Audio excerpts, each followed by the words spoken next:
Hello, I'm Mika Panda Ghost Story. Please like and click the follow bell button so you don't miss my videos. Thank you.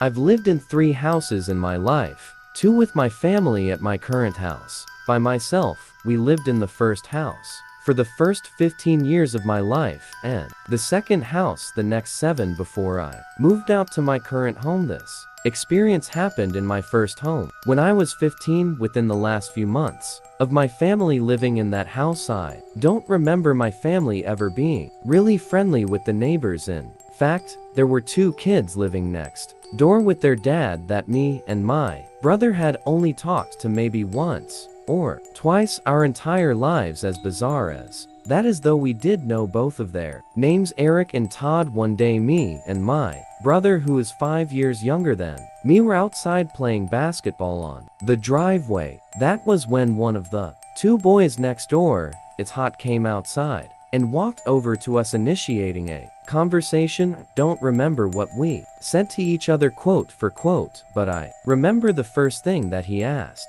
us was if it was true that we were moving. As the older brother, I did most, if not all, the talking. Todd was probably the same age as me and never actually asked. By the end of the conversation, he invited me to come with he and his brother to shoot BB guns by the river in the woods down the road. The next day I agreed, since it was the weekend and I didn't have anything going on anyway. My little brother asked if he could come at the last second, not under the assumption that he was automatically invited as well. Todd said yeah and then walked away. Late the next day, around an hour before dusk, Eric and Todd rang the doorbell. We were quick to answer the door because our parents didn't know that we were going out to shoot BB guns. Walking down the sidewalks with Todd and Eric decked out in camo gear and carrying a duffel bag of BB guns was really strange. The level of seriousness these 2 clearly had in this was really weird to me and my brother, and we kept meeting eyes, holding in our laughter a couple of times. Because of it, we got to the woods, haven't spoken very few words. I could already tell these 2 were kids. A few words, maybe, why we hadn't met them officially until that point.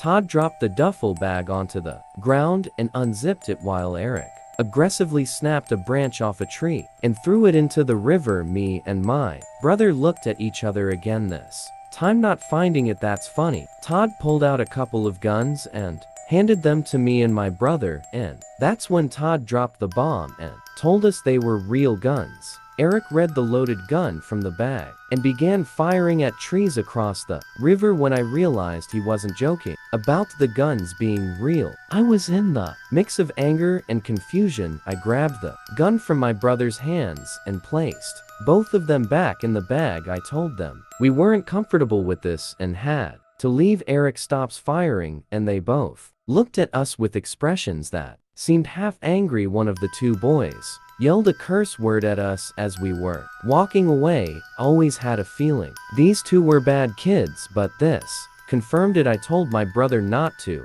speak to them anymore for the remainder of our time living there. We told our parents at the dinner table that night that they were really weird kids, but we didn't mention the gun thing. I woke up that night to a breeze of cold air hitting me in the face. My window was open all the way. I felt something hard to press up against the back of my head as I was looking out the window, and somebody behind me going shh. Somehow I didn't scream or jump, I just stayed calm. I was able to understand what was going on surprisingly quickly. I heard Todd's voice in a whisper behind my head. He told me if I ever told anybody, especially his dad, about the guns or the visit, he would come back and kill me and my entire family. I replied in a quiet, shaky voice, okay. He pushed my head with his gun before leaving through my window. Every night thereafter for months I would catch either Todd or Eric at a certain window of their house looking into either my or my brother's room. Their behavior became more and more strange as we got closer to the date of our move. Just a week before we moved, a rock was thrown at my window one night at like 1:00 a.m. Opened my window and saw a Todd aiming a pistol up at the window, and feeling like I was about to die, I'd over the ground only to hear the 2 Boys crack up and laughter. I heard one of them referred to me as A. There were two other instances that week where the two would harass either me or my brother, and ultimately I couldn't think of a more perfect time for us to have moved and gotten out of there. After all these years, neither me nor my brother told anybody about the boys or their threats. All I know is those two boys were troubled, and it was a good thing we got out of there when we did.